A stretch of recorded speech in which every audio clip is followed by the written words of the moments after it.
नमस्कार मेरे प्रिय भक्तजनों, मेरे चैनल में आपका स्वागत है। मैं हूं आपके साथ सुमन। तो आज की कथा है हमारी सुहाग के व्रत की, मतलब करवा चौथ की। तो चलिए शुरू करते हैं। बहुत समय पहले की बात है। एक साहूकार के 7 बेटे और उनकी एक बहन करवा थी। सभी सातों भाई अपनी बहन से बहुत प्यार करते थे, यहाँ तक कि वे पहले उसे खाना खिलाते और बाद में स्वयं खाते थे। एक बार उसकी बहन ससुराल से मायके आई हुई थी। शाम को भाई जब अपना काम बंद कर घर आए तो देखा उनकी बहन बहुत व्याकुल है, परेशान है। सभी भाई खाना खाने बैठ गए और अपनी बहन से भी कहने लगे, बहन खाना खाओ। लेकिन बहन ने बताया कि उसका आज करवा चौथ का निर्जल व्रत है और वह खाना सिर्फ चंद्रमा को देखकर, उसे अर्घ्य देकर ही खा सकती है। चूँकि चंद्रमा अभी तक नहीं निकला था, इसलिए वह भूख प्यास से व्याकुल हो उठी।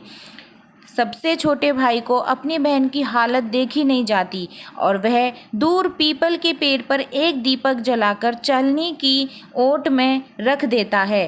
दूर से देखने पर वह ऐसा प्रतीत होता है जैसे चतुर्थी का चांद उदित हो रहा हो। इसके बाद भाई अपनी बहन को बताता है कि चांद निकल आया है, तुम उसे अर्घ देने के बाद भोजन ग्रहण कर सकती हो। बहन खुशी के मारे सीढ़ियों पर चढ़कर चांद को देखती है, उसे अर्घ देकर खाना खाने बैठती है। वह पहला टुकड़ा मुंह में डालती है तो उसे छींक आ जाती है। उसने कहा, छींक आना तो अपशगुन होता है, लेकिन भाइयों ने उसे समझाया कि ऐसा कुछ नहीं होता। उसने कहा, चलो ठीक है। दूसरा टुकड़ा डालती है तो उसमें बाल निकल आता है और जैसे ही तीसरा टुकड़ा मुंह में डालने की कोशिश करती है तो उसके पति की मृत्यु का समाचार उसे मिलता है। यह सुनकर वह रोने लगती है, वह बौखला जाती है। उसकी भाभी उसे सच्चाई से अवगत कराती है कि उसके साथ ऐसा क्यों हुआ।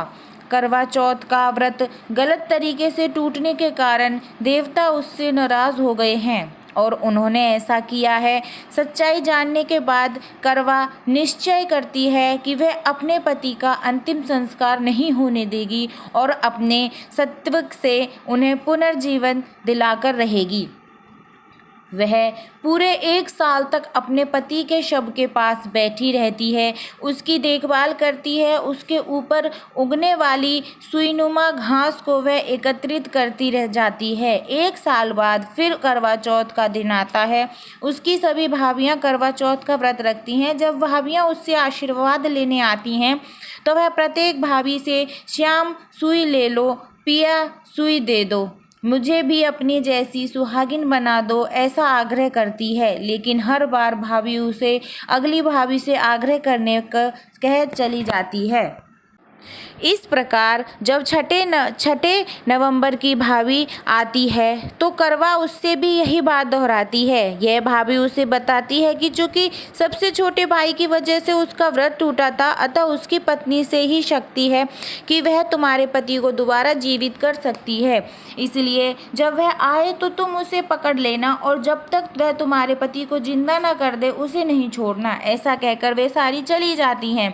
सबसे अंत में छोटी भाभी आती है। करवा उनसे भी सुहागिन बनने का आग्रह करती है, लेकिन वह टाल मटोली करने लगती है। इसे देख करवा उन्हें जोर से पकड़ लेती है और अपने सुहाग को जिंदा करने के लिए कहती है। भाभी उससे छुड़ाने के लिए नोचती है, खसोटती है, लेकिन करवा नहीं छोड़ती।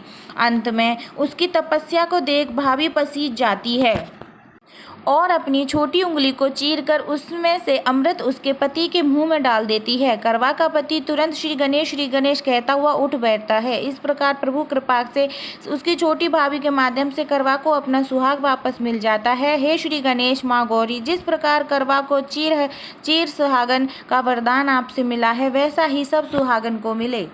धन्यवाद। चैनल को लाइक, फॉलो एंड सब्सक्राइब करें।